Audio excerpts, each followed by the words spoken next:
The information and opinions expressed on Senior Living are neither legally binding nor the responsibility of this cable system.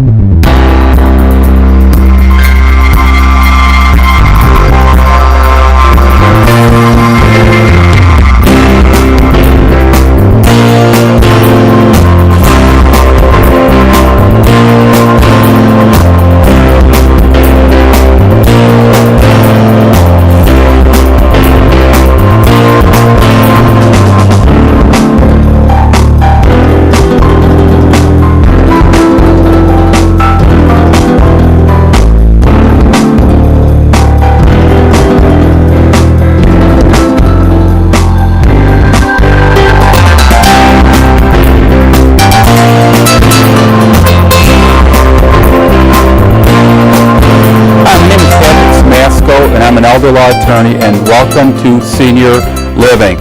Today we're going to be talking about beneficiary designations and how it's so important to make sure the families have their beneficiary designations set up on their 401k plans, their IRAs, their life insurance.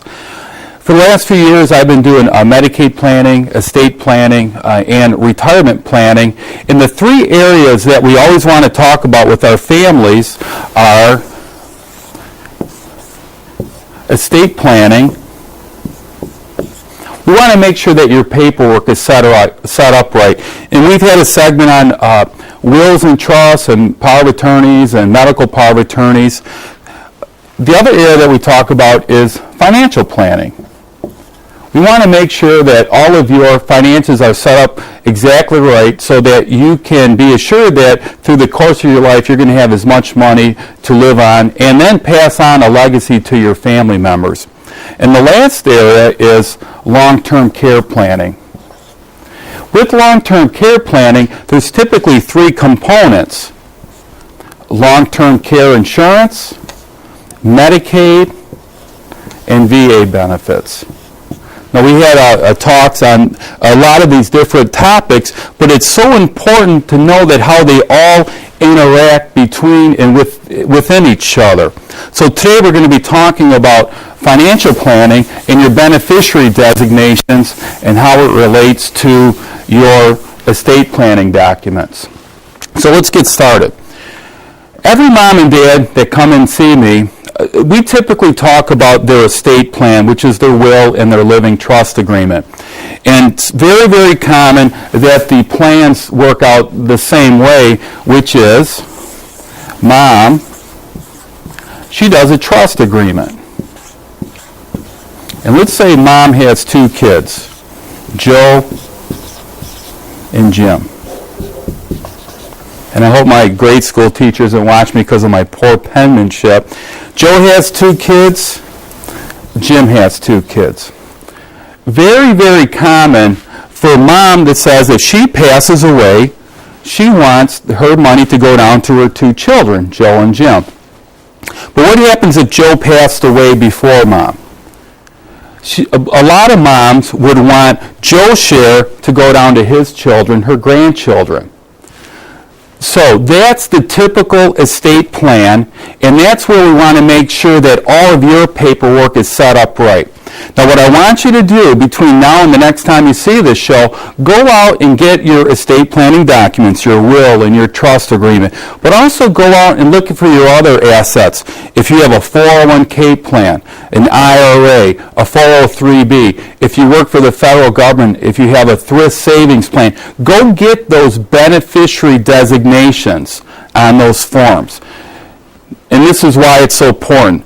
I did a seminar over the last year where we were told that 85% of the beneficiary designations that people have filled out already are wrong. They're either incomplete or they don't name the right beneficiaries. And we're going to show you why they're wrong right now. With mom's trust, we want to make sure her assets go into her trust, which is the house, her bank accounts, okay, her life insurance. All that goes into the trust, and what it's called is funding the trust. What you never, ever, ever, ever want in your trust are your retirement accounts. So we have there your IRAs. Or if you have a 401k plan. Or if you're a federal employee, you have a TSP or a thrift savings plan. Or you have, if you're a school teacher, you have a 457 plan. All of those are retirement plans that mean that when you get 59 and a half, you can start drawing money out. Or if you get 70 and a half, you have to start taking your required minimum distributions. Now, when these accounts are in an individual's name, you can start taking distribution based on your life expectancy. So you never, ever, ever want these in a trust. And the same holds true is that if you have, let's just use a 401k plan. Mom has a 401k plan. So mom is the owner. And then what she does is names beneficiaries. So this is the mom 401k, and she has her beneficiaries Joe and Jim, and then Joe has 2 kids. We want to make sure that 401k beneficiary designation matches mom's wishes, which are carried out in her trust agreement. And let's see how that's going to work. If mom passes away in her trust, her primary beneficiaries are Joe and Jim. And the trust says if Joe passes away before mom, his children get his share. Now, with your 401k plan, you have a beneficiary designation that you make when you enroll in the plan. And that says who your primary beneficiaries are, Joe and Jim. Now, if you want Joe share to go down to his kids, that beneficiary form controls. If you have a life insurance policy, the beneficiary designation that you have set up with the life insurance company controls. If you have a beneficiary listed on a bank account, that beneficiary designation controls. The trust only controls trust assets, or if the trust is a beneficiary of an asset, it controls that distribution. Otherwise, whatever you have set up at your work or with your bank or with your IRA company, that's going to be the one that controls the distribution. Now, every one of these beneficiary designations are set up wrong, or just about every one that we've seen. And the reason being is they're so confusing. There are different forms. There's only about 1 billion different financial companies out there, and every financial company has a different beneficiary form. So I went through some beneficiary designation forms to get ready for the show, and I went through a lot of the typical ones that families come in to see me. And we have a lot of GM employees and a lot of GM retirees. Typically, their 401k plan, which is their retirement account, is through Fidelity, and they administer the plan. So I looked at their beneficiary designation. So don't forget, mom says if she passes away, now she could have inherited this 401k plan through her husband, or this could be her separate 401k plan. She says that she wants her 401k to go to Joe and Jim, but if Joe dies, she wants his share to go down to his 2 kids. That's the premise. So when you look at a 401k beneficiary designation from Fidelity, it says that if the percentage is indicated and a primary beneficiary does not survive me, that beneficiary's share shall be divided between the surviving primary beneficiaries. What does that mean? 50% to Joe, 50% to Jim. If Joe dies, all of his share goes to Jim. So if Joe passed away before Jim, all of the money goes to Jim.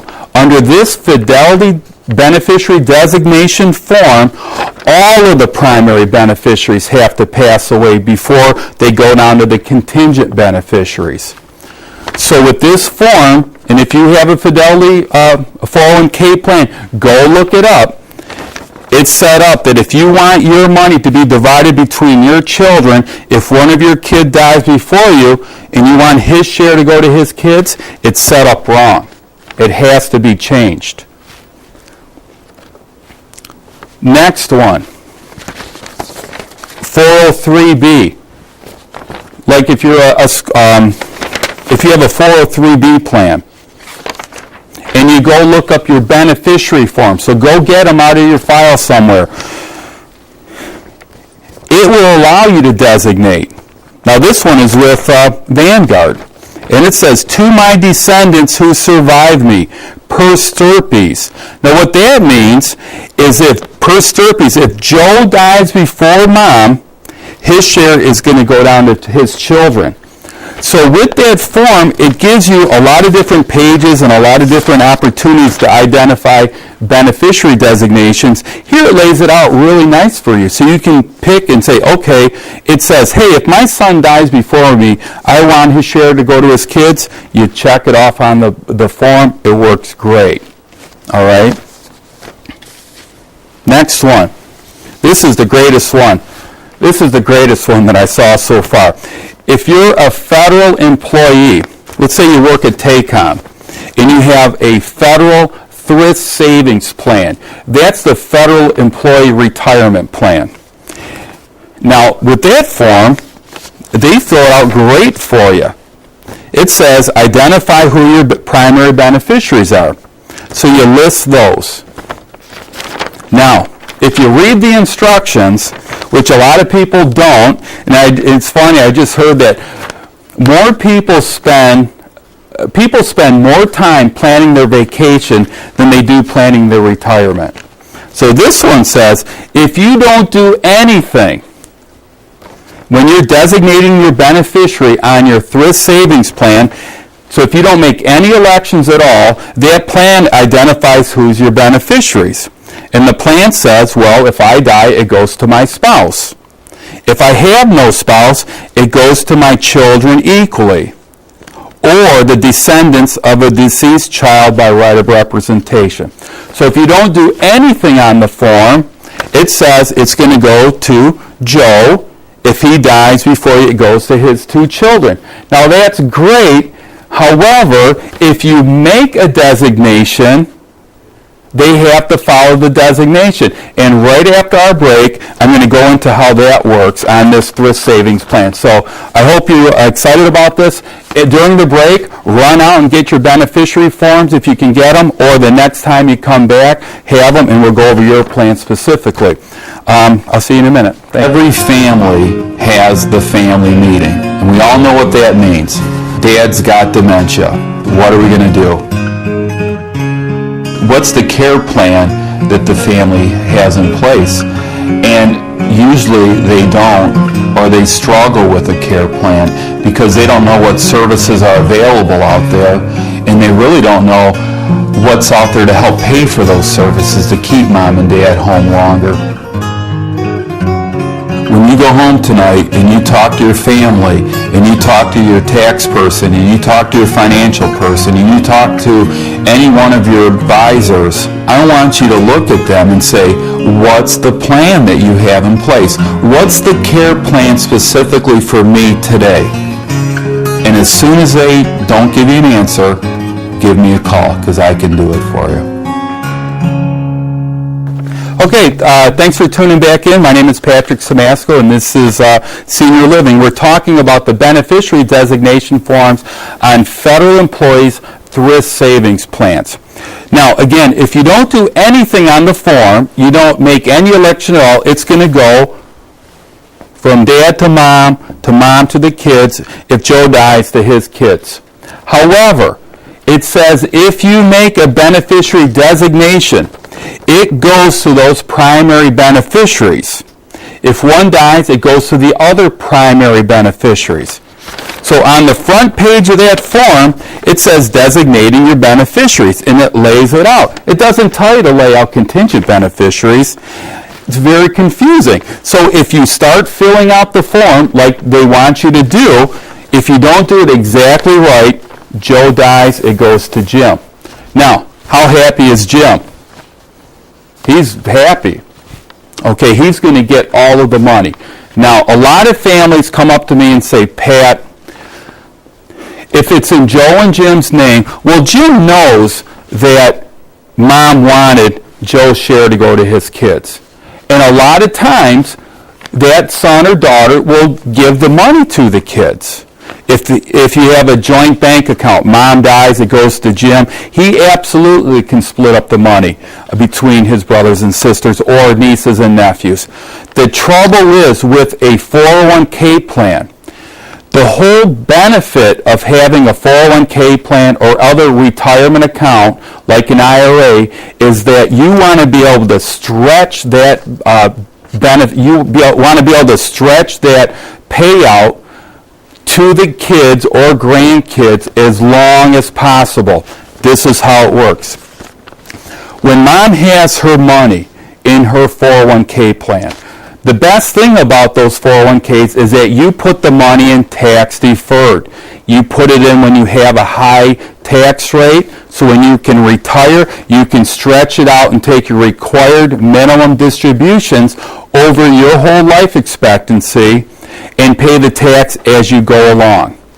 Now, if you have it set up that you have Joe and Jim are your primary beneficiaries, they can stretch that IRA or turn it into, stretch that 401k if the plan allows it and start making distributions over their life expectancy. If Joe dies, the kids, the grandkids, they want to be able to stretch those payouts over their life expectancy if it plays out that way. So, if Joe dies, and let's say that we have a $300,000 IRA, or 401k plan.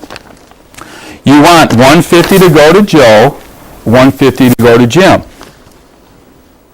You want to be able to stretch that out over their life expectancies. Now, if Joe passes away and Jim has the whole $300, he absolutely is entitled to give Joe's share down to those grandkids. But what does he have to do? He has to cash in $150,000 out of that 401k plan. And when you cash it in to pay down to those grandchildren, Joe's children here, he has to pay tax on $150,000. And what do you think the tax is going to be? Let's say it's a third. So we just lost $50,000 that has to be paid out immediately to the IRS and to the state of Michigan just so that those grandkids can get their share. If the beneficiary designation would have been set up right, it could have flowed through Joe down to those kids, and they could be paying a little bit of the tax as they go along. And that's why it's so important to have that designation set up the right way. So let's look at another one. This is one for typical Chrysler employees. You may name one or more primary and contingent beneficiaries. Your contingent beneficiary will not receive the benefits unless all your primary beneficiaries predecease you. So what that means is that it's going to go down. Joe's kids won't get it. Jim's getting everything. Now, Mom has the opportunity to change that beneficiary designation, but she doesn't know that she has to. When families come in and talk to me, and I talk about their estate plan, their trust, I said, this is what we want. Now you want to make sure that your beneficiaries are set up the right way. And they always say the same thing, don't worry about it. I have my kids listed as beneficiaries, and they flow down from there. But now we just found out that every one of those could be, or most likely are, set up wrong. Let's now go to IRAs. 401k plans are set up through your employer. If you have an IRA, they're a little bit more beneficiary designation friendly. They have the forms that are set up a little bit easier that you can understand it. And here is an ING, which is a common IRA insurance company that have IRA annuities. And it doesn't have to be an IRA, it could be any of them. it could be non-IRA or non-qualified money. It says that you name your primary contingent beneficiaries. If an insured's child is a beneficiary and he or she dies before the insured, the child's share will be divided among the child's surviving children. So that says right there, you check that box. Joe dies, his share goes 20 down to his 2 kids. And if that's an IRA, Jim gets his 150. Joe's share, it drops down to the 2 grandkids, so they're getting $75,000 apiece. And they can stretch the payment out. They do not have to cash it in. They can pay the tax as they go along under the IRA, the IRS Beneficiary Designation rules. And we're going to get into a lot more about that in one of our next segments coming up. So, if you have an IRA, look at those beneficiary designations and see if they're set up right. And there's a better chance that those are going to be set up right for you. Okay? Now, you can absolutely change them. If they're set up wrong, you can change the beneficiary designations, or if that plan does not provide you the opportunity to make a beneficiary designation the way that you want it, typically with 401k plans or 457s or thrift savings plans, if they don't allow you to do what you want to do when you retire, you can do a rollover into an IRA that's going to allow you to provide the beneficiary designations that you want to follow your existing estate plan. Now, a lot of families say, well, why can't we just make the trust the beneficiary? You can make a trust the beneficiary of an IRA or a 401k, but it really has, the trust has to be set up exactly right. It has to be a flow-through trust. The trouble is if you name the trust as the beneficiary, typically these kids can make the distributions based on their life expectancy, which is based on their age. If you have 5 kids and one kid's really old and maybe a grandchild's a beneficiary, you want to be able to use the grandchild's age to stretch that out. If you name the trust as the beneficiary, you have to pick the oldest beneficiary's life to determine the life expectancy for the required minimum distributions. So there's a lot better tax advantages out there for naming an individual as primary beneficiary and then children or grandchildren as contingent beneficiaries. That's why we typically don't use a trust as the beneficiary of a qualified retirement account or an IRA. Life insurance, same thing. There's a MetLife life insurance designation. It's typically set up to the primary beneficiaries, and then it goes to all of the primary beneficiaries the same way. Joe dies, it goes to Jim. Life insurance, you definitely want that to have the beneficiary set up in the trust. So, where does that leave us right now? If we know they're wrong, we got to fix them. We have to fix them. So what we're doing in our office, and we're getting to all of our clients, and we're calling it a retirement plan beneficiary audit. We need to take a look at what you have, your existing will and trust. If you don't have a trust, come on in. We want to do one for you. We want to take a look at your beneficiaries on your bank accounts, your 401k plans, your IRAs, your 457 plans. We want to look at all of the different beneficiaries that you have set up. And what we're going to do for you is we're going to identify each plan. Is it a 401k? Is it an IRA? Is it a 457? What's the payout structure? Can we save you any taxes? Are you taking the right amount of money out now? You want to be taking money out of your 401k or your retirement account at the cheapest tax rate possible. So if your kids get the IRA or the 401k, they have to take it out but they may be pulling out based on their tax bracket versus your tax bracket, which may be a lot lower. We want to know who the primary and contingent beneficiaries are, and ultimately we're going to use a tertiary beneficiary. Now what is that? A tertiary beneficiary says, boy, what happens if my primary and contingent pass away? Who gets it then? We want a fail-safe. It's going to go to this person or this charity to make sure that it's going to who you want it to go to versus who the government says it's going to go to, with the ability to stretch the payment of those taxes as long as possible. So we're going to take a look at everything and we're going to lay it out for you and say, okay, this is the best way to do it. This is the best way to handle it. This absolutely needs to be fixed, and we need to fix it before. And when you have to do everything by? Before you pass away. Because once you pass away or you become incompetent, you lose the ability to change the beneficiaries. And that's when the fight starts. Mom never wants to disinherit her grandkids. She does not want fighting. Her children want to make sure that their children or the grandchildren are protected. So it's really, the families, the kids have to rely on mom and dad to have it set up right so there's no fighting later on. And that is the worst thing that we see in the office, is when kids start fighting. Or who knows, grandkids start fighting. You want to have that set up the right way. So when you set it up the right way, you want everything to flow as the designation of your beneficiaries are.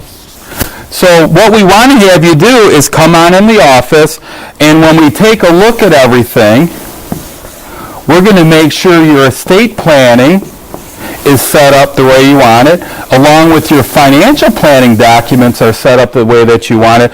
Now, as importantly, we want to make sure that these all tie in with your long-term care planning. It's not how much you make, it's how much you get to your kids. And we want to make sure that, God forbid, someone had to go into an assisted living, needed in-home care, or God forbid you had to go to a nursing home. We want to make sure that the money that you saved your whole life is protected for your beneficiaries, so that you're entitled and get the benefits that you're entitled to. We want to make sure that all of the money that you save for your entire lifetime gets down to your beneficiaries through your estate plan. It's not wasted on long-term care. Because again, it's not how much you make, it's how much you can pass down to your kids.